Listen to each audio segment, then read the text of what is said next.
How y'all doing today? Today is Wednesday, but we are recording this. So if you missed it once, you can catch it again or maybe listen to the whole thing.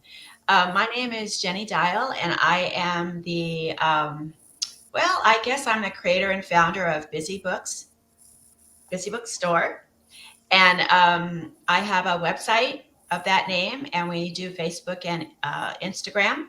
And I'm going to be doing a series of interviews with authors, indie authors that are out there that I've met over my years of working with publishing and doing design work, and any other authors that are interested in getting their book out in the marketplace. So today I have with me a wonderful lady. She didn't just write one book, but she wrote three books. It's a series. It's about a young woman named Lizzie, and we refer to it as Lizzie's Journey. And she's going to talk with us a little bit about her books, and just tell us about her books and her I guess her muse, where she got the idea and how her journey went. So no further ado, I'm going to introduce Katie Wood to you. There might be a little discrepancy on her books. It's called A. Katie Wood. That's her plume de nom. That's what she goes by on her books, but we just call her Katie. So Katie, welcome. Nice to have you on the show. How you doing today? I'm doing good, Jen. Awesome. So I know you have copies of your books with you. If you wouldn't mind just telling us a little bit of background of your books, what made you decide to write a book? Have you always wanted to write a book, or is this something that you're like, oh, okay, I can do this, and then voila, 3 books later? How did you start? I think I start by getting an idea. Sometimes it's a reaction to maybe other books I've read, or just a view in general. And I have to really be driven and focused to do it. And if I think of an idea, it doesn't work, I put it away and I think of an idea that does work. So Lizzie's Journey actually worked. So that's kind of a little bit the drive to start writing these books. Did it? Well, first of all, so have you written before? Like tried to do another concept or idea, and you just couldn't swing it? It just wasn't. Actually, I did write another book about 5-6 years ago. Mm-hmm. And it is a very, very good book, very different from the Lizzie books, but I do need to go back and do, it's off print right now. Mm-hmm. And I need to go back and do editing, and it'll be better than ever. Have you found that after doing Lizzie's Journey that you can go back to the first work and you're going to make some major changes to the process? Yeah, I figure after about another 300,000 words, you better catch up on something. I've learned an awful lot in doing these 3, so it'll be a bit easier and a little bit more fun to go back to the other one. Well, we'll like to have that in print as well. That will be nice to have 4 books on your bookshelf. So your subject matter is a little different than a lot of the novels. It is about a young woman, obviously. It's about Lizzie. So give us a little brief synopsis of what Lizzie's Journey is about. Basically, because Lizzie is Amish at the very beginning, which is a very different culture. It's one that I'm very familiar with. I grew up Mennonite, and I believe my grandparents were probably a type of Amish, beachy Amish. So, and I have a lot of ancestry of that. So I come from a different perspective. It's a lot of Amish stories, especially fiction, romance, are, in my view, extremely idealistic. They make for a good book.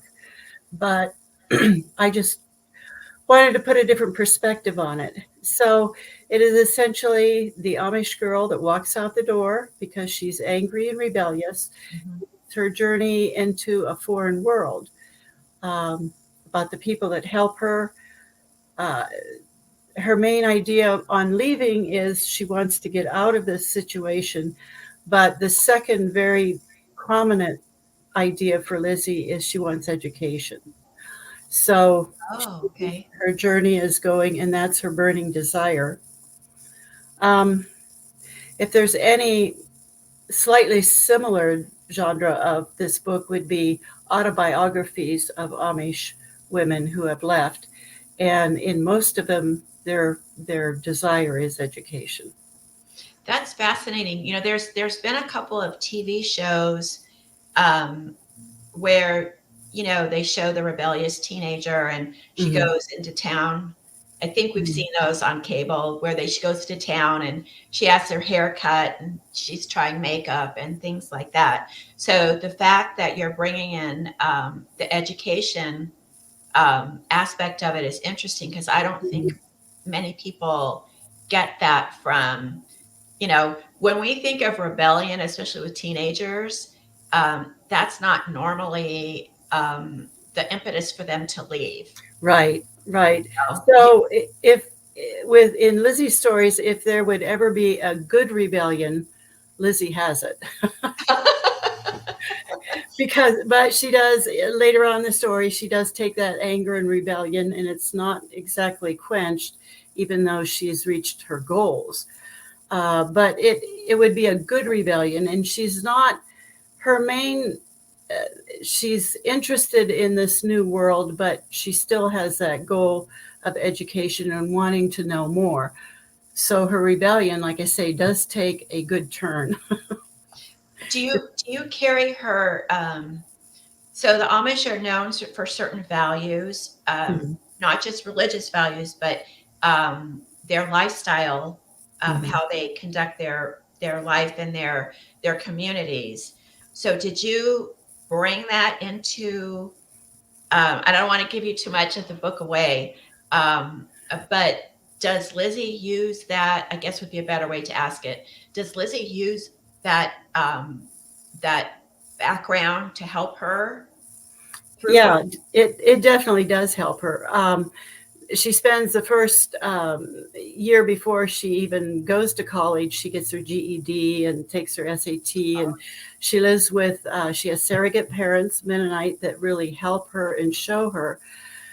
Um, and she has to sift through that background of things she wants to throw away and things to keep. Ah, So she gets good advice on you have to make that decision. Some things you want to keep, some you want to throw away. Excuse me.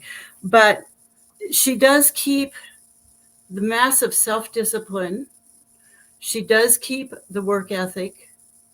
She does keep, especially in the foreign world, she's quiet, she's listening, she's learning. learning.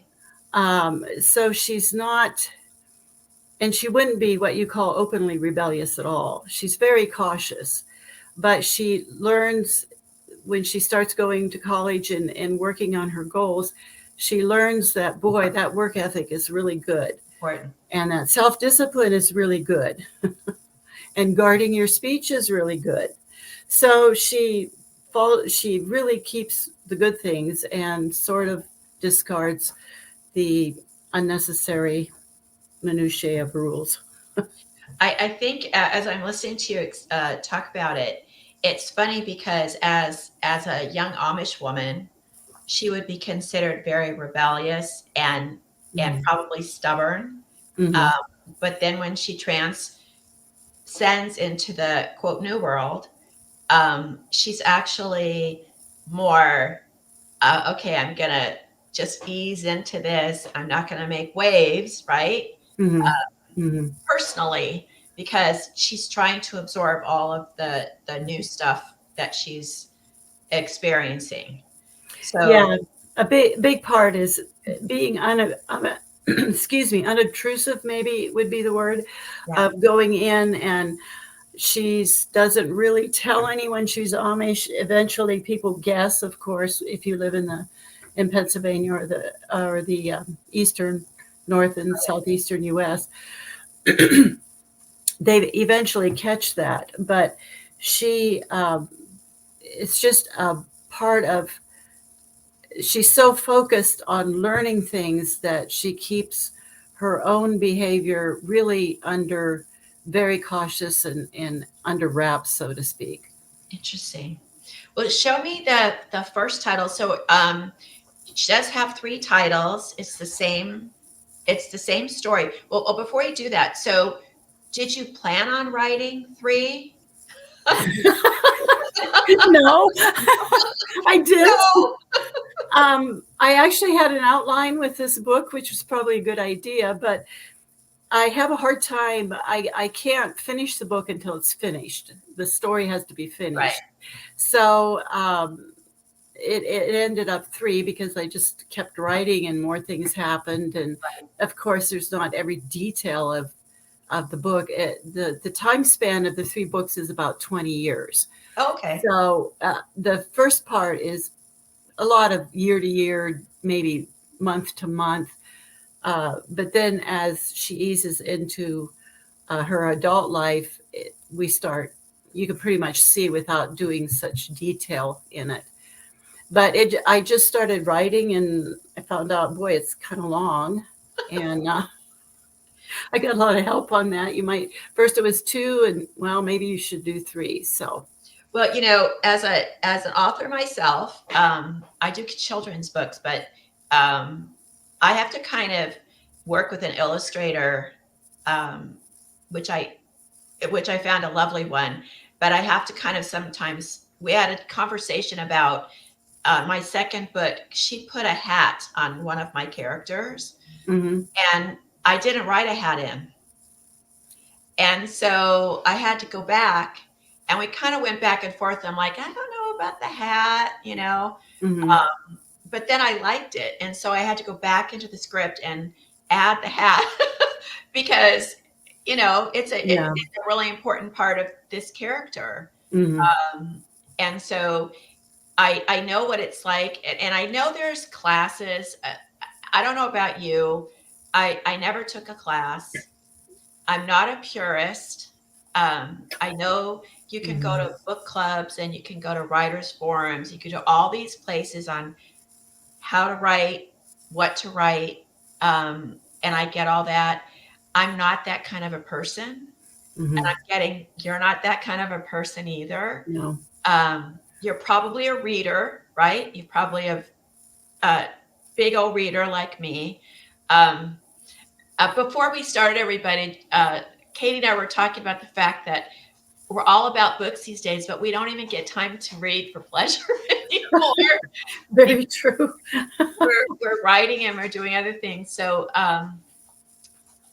did you have though a way? Like, do you have a certain time of day that you're better at writing? Like, I write. I can't write in the beginning. I can't wake up and write. I'm a night writer. I Mm-hmm. wait till everybody's asleep and I start pounding out the words. Is there a specific time of day? Is there some, not ritual, but is there some habit that you have that is helpful to your writing? Um, well, when I first started writing these books, I was working part time in the mornings, so I would come and write in the afternoon. I think afternoon is probably my best time. Morning, my brain's not working quite so quick. And if it's too late, I'm too sleepy. So uh, afternoon is a good time. I need to write. I need a 2 hour block of uninterrupted time. And I always listen to music, and it's generally classical Yeah, or instrumental music without singing, just a right. nice background. Um, if they sing, then I can't think. So, I think there's ruminations too.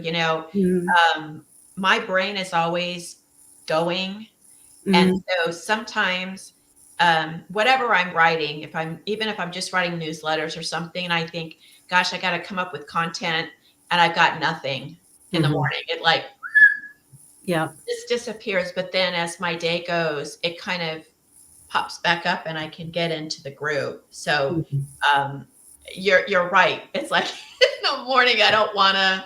I'd rather Mm-mm. do chores. I'd rather do things that are not thoughtful. Yeah, yeah. There you go. I can do dishes and make bed, and I don't have to be brilliant. There you go. Yeah. So how about what was I going to ask you before I got off on another tangent? Um, so as you're writing, is there something like have you come up with like a what I call a scathingly brilliant idea, and then you wrote it and you started fleshing it out, then you're like, heck, that's not going to work. Mhm. Have you done that? Yeah, on occasion I have. Yeah, you get a basic outline. You kind of think about in your brain, okay, what's she going, what is my character Lizzie going to do? And then how will she get there? And this type of thing. But on occasion, these books, I started out being a little too maybe negative towards the Amish. That was kind of like I say, it was a reaction to the glorious good things, and I see things I've experienced that is much different than so I had to make it a much better, maybe unbiased, not be negative or brutal, and just kind of put out the certain issues that I wanted to make with them.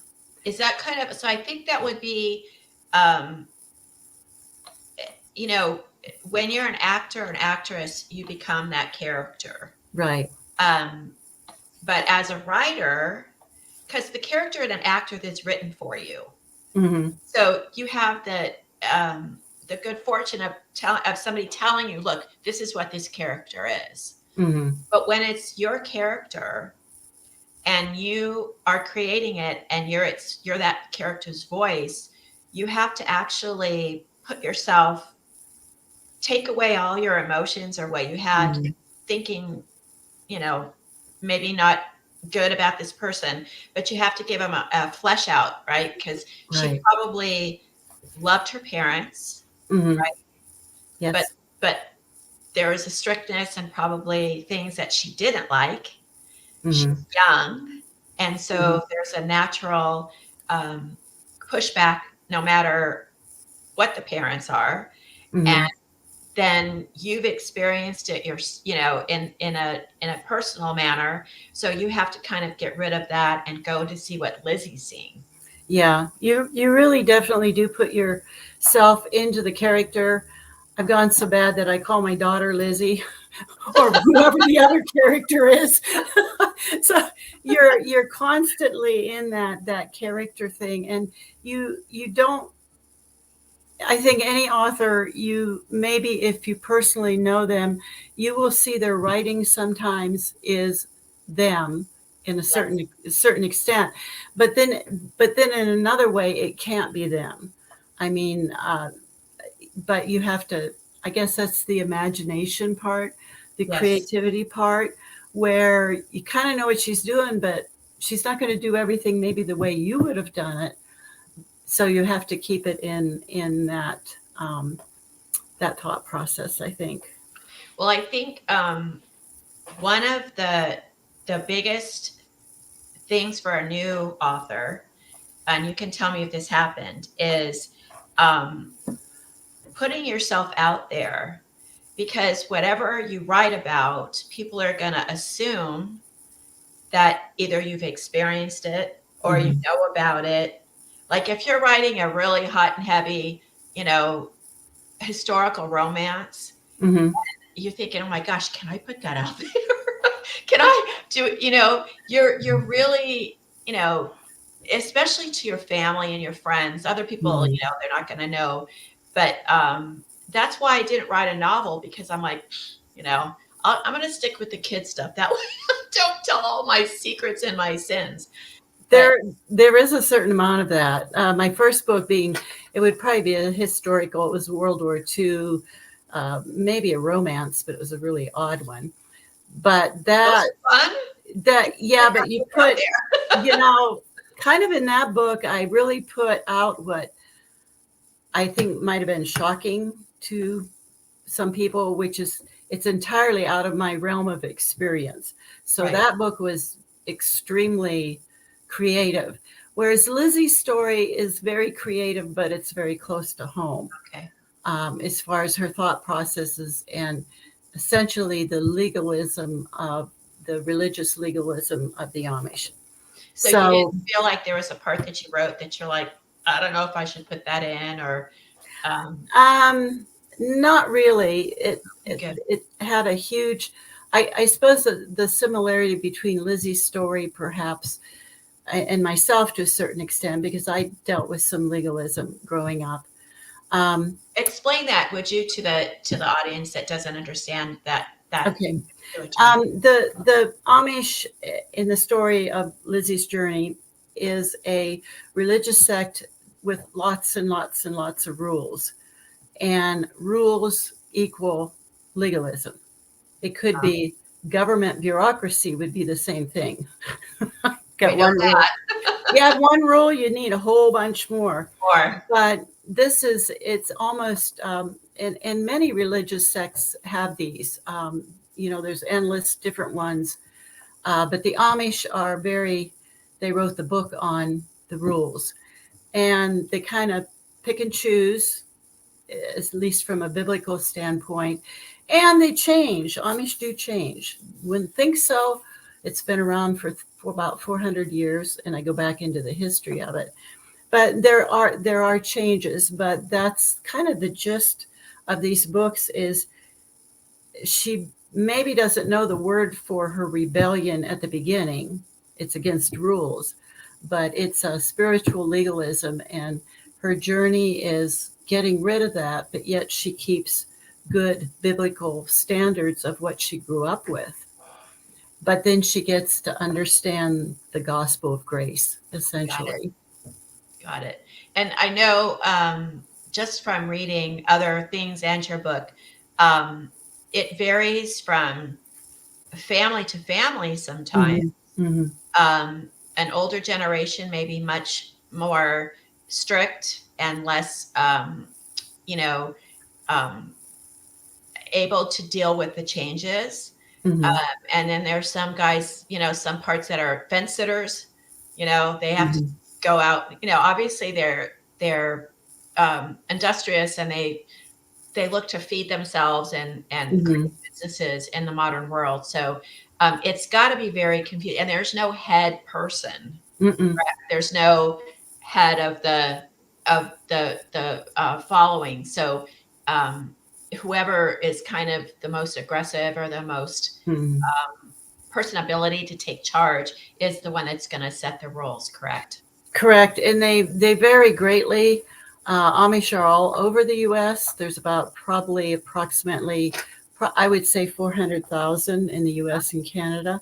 So they vary from state to state. They vary from community to community.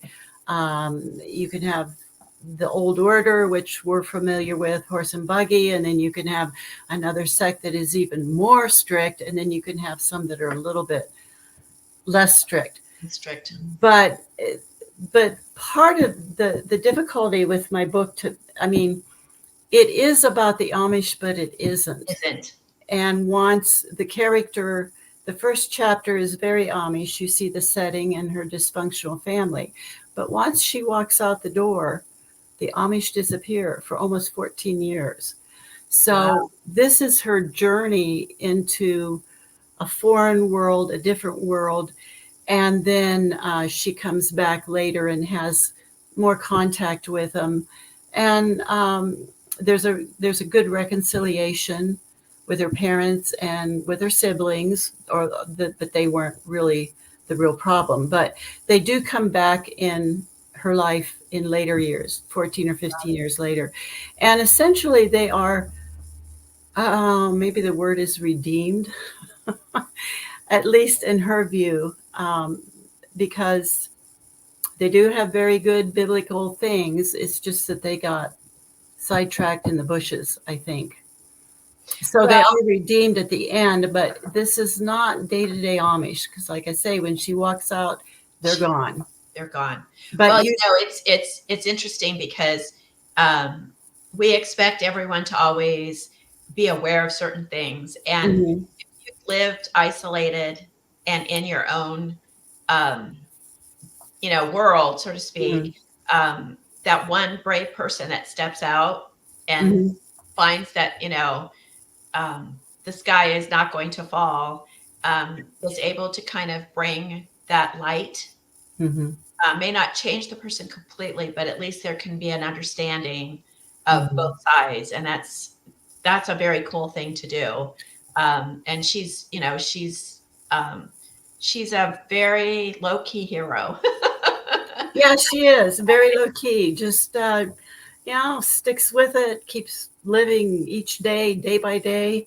Doesn't worry too far ahead, but has her big goals. But there is an acceptance of her family to her later on, 14 Right, years later. And Amish don't, many leave. It's not unusual. It is unusual, but it's not that rare. But the Amish don't drag you back. Do you see what I'm saying? right. You have to do You part. are given that freedom to make your choice. Right, And most choose not to because the price is too high. right. But Lizzie chose, and then you can see 15 years later, when she goes back to see her folks, and they're very accepting of her. Um, you know, her mother says, "You done well, Lizzie." Oh, right. Partly because she became a nurse, and that is a little higher esteem than probably most anything else in their minds. But they're very accepting of her. And then actually, the character Lizzie suddenly realizes how much her parents loved her to Yeah, let her go. yeah. And, they didn't force her back. And obviously, when you leave, you're on one side and they're on the other side. Right. And there won't be, you just can't come together because it's too different. But there can be a real toleration, maybe, Well, of each that's other. bridge. That's the we love each other. We love our family members, but we don't always agree, Hmm. and we don't always do the same thing. Hmm. And so sometimes we have more in common with a stranger Hmm. than our family. But we almost always, I can't, nothing's ever for sure, but um, you know, just because you have a strict family or a family that Hmm. doesn't do it the Hmm. way you do it doesn't mean for complete disconnect. So um, this is a great this is a great story, just from the standpoint of it is a journey. All of our lives are a journey, Hmm. and you just don't know. You just don't know what's going to happen at the end, so you got to keep going. There's just Hmm. no other way to say it. Uh, Hmm. let me see the covers. I want everyone to see the covers of your book. Okay, First book, this is the first book. We can see it. Time to Lose. Time to Lose, and that's her journey leaving. Okay, So she's losing a lot of things there, but she's also gaining. But this is the main. This is the great breakaway, I guess you could say. that's where she makes her getaway. Yes, yes. So Um, book two. that's the first book, and the second book is Time to Gain. Okay, If so you I can get by the cover that she's see she's mortarboard. on her. Yep, graduates from college, starts her adult life essentially, Okay. and so she's gained so many things in this book. And then the last book is Time to Keep, Oh, I like that one. and that's where you see her career, you see how she deals with people. She meets a really good man, they get married. And of course, all three of these books are taken from the verse in Ecclesiastes, time for everything. Time for everything. Yeah. Time for everything. Um, so let me. We're going to wrap it up in just a minute. Tell everybody where they can buy your books, where they can find you. Okay. They are on Amazon, and you have to type in Lizzie's Journey. If you don't, if you put in a time to lose or a time to keep, just one book will come up. But Okay. Lizzie's Journey will bring all three books up. Okay. And then I do have a website on www.akatiewood.com. And that is, you can buy them there also. And that's a little more informative. I tell you more of kind of why I wrote it, my background, this type of thing. Okay. And also, Katie's going to be joining our platform at Busy Bookstore. Mm-hmm. So you're going to be able to find her books there. She's going to have a little store there.